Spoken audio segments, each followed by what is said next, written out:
ভোটের আগে বাজকুল কলেজের সামনে বোমাবাজির ঘটনা, সেই ঘটনাতেই তৃণমূল প্রার্থীকে গ্রেফতার করা হলো। খেজুরি বিধানসভার তৃণমূল প্রার্থী রবীনচন্দ্র মণ্ডল গ্রেফতার। ধৃত ভগবানপুর তৃণমূল কংগ্রেসের ব্লক সভাপতি। কলকাতার আনন্দপুর থানা এলাকায় গা ঢাকা দিয়েছিলেন অভিযুক্ত তৃণমূল নেতা বলে খবর পুলিশ সূত্রে। আর গোপন সূত্রে খবর পেয়ে রবীনচন্দ্র মণ্ডলকে গ্রেফতার করে পুলিশ।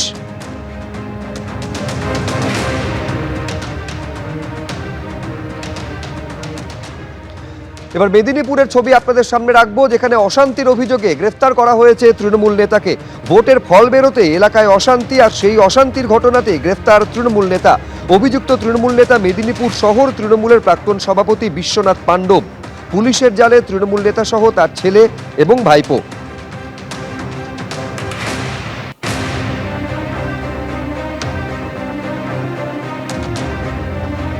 এবার নদিয়ার নাকাশিপাড়ার ছবি আপনাদের সামনে রাখবো, যেখানে তৃণমূল নেতাকে গ্রেফতার করা হয়েছে। নদিয়ার নাকাশিপাড়া, যেখানে পালা বদলের পর পুরনো মামলায় গ্রেফতার করা হলো প্রধানের স্বামীকে। অভিযুক্ত তৃণমূলের অঞ্চল সভাপতি জাহাঙ্গীর বিশ্বাস। গত বছর 12ই অক্টোবর অভিযুক্ত জাহাঙ্গীরের বিরুদ্ধে স্থানীয় বাসিন্দাকে মারধরের অভিযোগ ওঠে।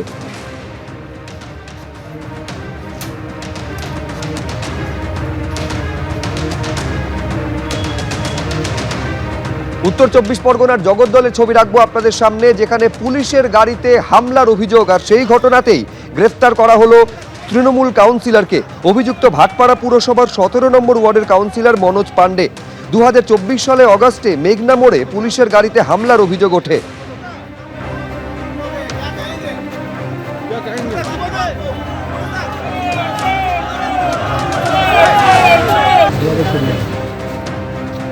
বিভিন্ন জায়গায় একাধিক অভিযোগে তৃণমূলের নেতা থেকে শুরু করে জনপ্রতিনিধি তাদের গ্রেফতার করা হচ্ছে। দেখতে পাচ্ছেন পূর্ব বর্ধমানের কাটোয়া থেকে শুরু করে দমদম, বিধাননগর, চোপড়া, নদিয়ার নাকাশিপাড়া, পূর্ব মেদিনীপুরের খেজুরি, মেদিনীপুর, উত্তর 24 পরগনার ভাটপাড়ার ছবি দেখতে পাচ্ছেন। একাধিক জায়গায় বিভিন্ন অভিযোগ, একের পর এক অভিযোগে গ্রেফতার তৃণমূলের নেতা।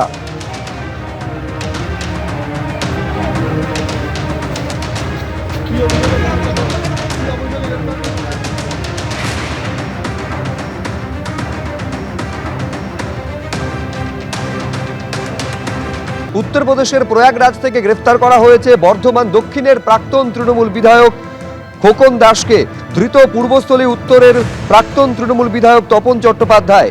চুঁচুড়ার প্রাক্তন তৃণমূল বিধায়ক অসিত মজুমদার পুলিশের জালে। প্রয়াগরাজ থেকে গ্রেফতার করা হয়েছে বর্ধমান দক্ষিণের প্রাক্তন তৃণমূল বিধায়ককে। প্রাক্তন তৃণমূল বিধায়ক খোকন দাসকে গ্রেফতার করা হয়েছে। তার বিরুদ্ধে হুমকি দেওয়ার অভিযোগ রয়েছে, মারধরের অভিযোগ রয়েছে, এরকম একাধিক অভিযোগ রয়েছে তার বিরুদ্ধে, যার ভিত্তিতে তাকে গ্রেফতার করল পুলিশ।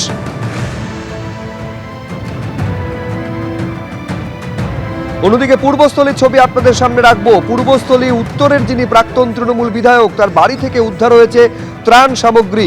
গ্রেফতার করা হলো তাকে। প্রাক্তন তৃণমূল বিধায়ক তপন চট্টোপাধ্যায়কে গ্রেফতার করেছে পুলিশ। তৃণমূলের প্রাক্তন বিধায়ককে সঙ্গে নিয়ে আজকে তল্লাশি চালানো হয় পুলিশের তরফে।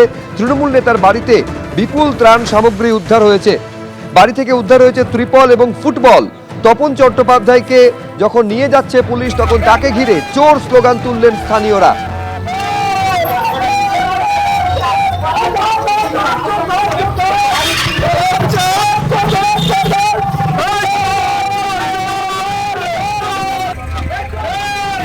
তাকে সঙ্গে নিয়ে যখন পুলিশ তল্লাশি চালায়, তার বাড়িতে প্রচুর পরিমাণে ত্রাণের ত্রিপল উদ্ধার হয় এবং উদ্ধার হয় ফুটবল।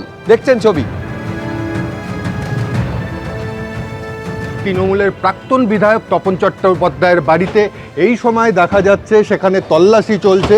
কেন্দ্রীয় বাহিনী রয়েছে, পূর্বস্থলী থানার পুলিশ, সেখান থেকে দেখা যাচ্ছে যে প্রচুর ত্রাণ সামগ্রী উদ্ধার করছে। একবারে তিরপল, সেই ছবি দেখাবো যে তার যে বাড়ি, সেই বাড়ির ভিতর থেকে কিন্তু এইভাবে একের পর এক তিরপল সেগুলো কিন্তু দেখা যাচ্ছে। এবং একটু ক্যামেরা পার্সনকে বলবো দেখানোর জন্য যে আমরা দেখতে পাচ্ছি তপন চট্টোপাধ্যায় তিনিও কিন্তু বসে রয়েছেন এবং তার সামনেই কিন্তু এইভাবে একের পর এক তিরপল নিয়ে যাওয়া হচ্ছে। ত্রাণ সামগ্রী পাঠিয়েছিল প্রশাসন, রাজ্য সরকার পাঠিয়েছিল, সেই সময়ে প্রাক্তন বিধায়ক তপন চট্টোপাধ্যায়কে পাঠিয়েছিল, সেই সময় তিনি বিধায়ক ছিলেন, এবং সেগুলো এখানে পাঠানো হয়েছে।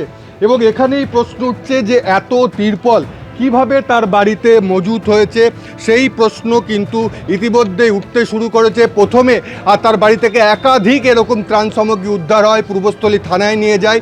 সেখানে জিজ্ঞাসাবাদের পর জানতে পারে তার বাড়ির ভেতরে আরেকটা ঘরের মধ্যে এগুলো লোকানো রয়েছে এবং এর পরেই পুলিশ এসে সেখানে তল্লাশি চালাচ্ছে। সেই ছবি দেখাবো। পূর্বস্থলী থানা পুলিশ যেমন রয়েছে, একেবারে কেন্দ্রীয় বাহিনী সেখানে ঘিরে রয়েছে পুরো বাড়ি এবং এই জিনিসপত্র উদ্ধার করা হচ্ছে। ইতিমধ্যে সিজার লিস্ট তৈরি করা হচ্ছে, কি পাওয়া গিয়েছে সেটাও কিন্তু সিজার লিস্ট তৈরি করা হচ্ছে এবং আরও কিছু আছে নাকি সেটাও জানার চেষ্টা করা হচ্ছে। রানা দাস, এবিপি আনন্দ, পূর্ব বর্ধমান। এবারের বিধানসভা নির্বাচনে তাকে প্রার্থী না করায় তপন চট্টোপাধ্যায় তিনি দলের বিরুদ্ধে ক্ষোভ উগরে দিয়েছিলেন। এরপর ভোটের ফলাফলে তৃণমূলের ভরাডুবি হওয়ার পর 3টি পাঁঠা নিয়ে তিনি চলে গেছিলেন মন্দিরে। মনস্কামনা পূরণ হওয়ার জন্য পুজো দিয়েছিলেন তিনি। সেগুলির গলায় ঝোলানো ছিল কাগজ, তাতে নাম লেখা ছিল স্বপন দেবনাথ, রবীন্দ্রনাথ চট্টোপাধ্যায় এবং অরূপ বিশ্বাস।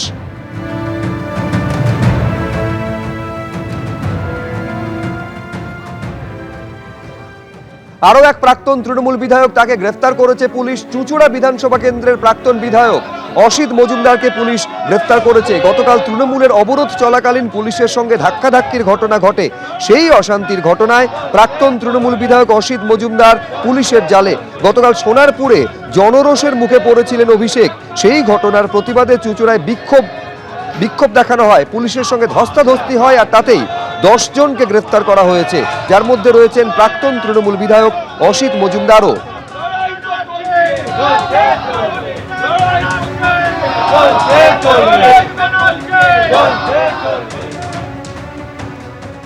একশো দিনের টাকা আত্মসাতের অভিযোগ। পূর্ব বর্ধমান জেলার তৃণমূল নেতাকে গ্রেফতার করল পুলিশ। পূর্ব বর্ধমান জেলার তৃণমূল নেতা, তার বিরুদ্ধে অভিযোগ 100 দিনের টাকা আত্মসাতের জন্য ভুয়ো অ্যাকাউন্ট খুলে তিনি আত্মসাৎ করেছেন। এই জেলার তৃণমূলের সাধারণ সম্পাদক দিগন্ত পাল, ধৃত তৃণমূল নেতার সহযোগীদের মারধর পর্যন্ত করা হয়। দেখছেন ছবি।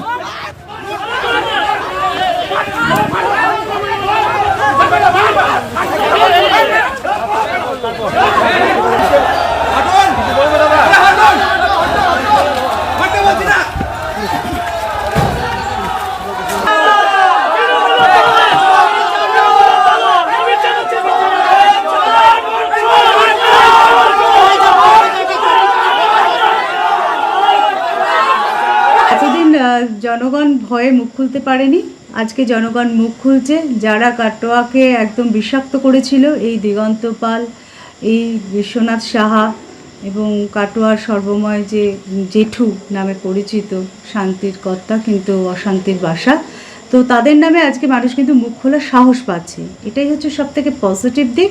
আর মানুষ যখন একবার মুখ খোলার সাহস পেয়েছে, সব মানুষ মুখ খুলবে আস্তে আস্তে। দুর্নীতির যে আখড়া, সেটা কিন্তু সাধারণ মানুষ ভয় থেকে মুক্ত হয়ে তুলে ধরবে এবং এতে আরও অনেক কিছু আমাদের কাটোয়াবাসীর এখনও দেখার বাকি আছে।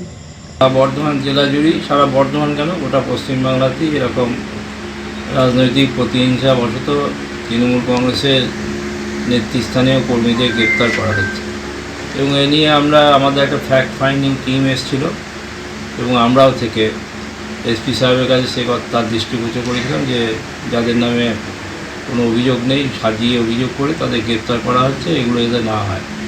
সেক্ষেত্রে এসপি সাহেব বলেছেন যে না, এগুলো আর হবে না। কিন্তু কার্যক্ষেত্রে দেখা যাচ্ছে সেগুলো যথারীতি হচ্ছে, মূলত রাজনৈতিক প্রতিহিংসা থেকে, অথবা হয়তো তারা ভাবছে যে এইভাবে তৃণমূল কংগ্রেসকে দমিয়ে রাখা যাবে। এই ঘটনায় তো আগে আপনারও নাম রয়েছে, সেটা তো আমি এখন দেখিনি, থাকতেও পারে। কি মানে প্রতিরোধ কিভাবে করবেন? প্রতিরোধ তো আমাদের তো সেইভাবে করার কিছু ক্ষমতা নেই, আমরা গণতান্ত্রিক পদ্ধতিতে চলবো। এবিপি আনন্দ, এগিয়ে থাকে, এগিয়ে রাখে।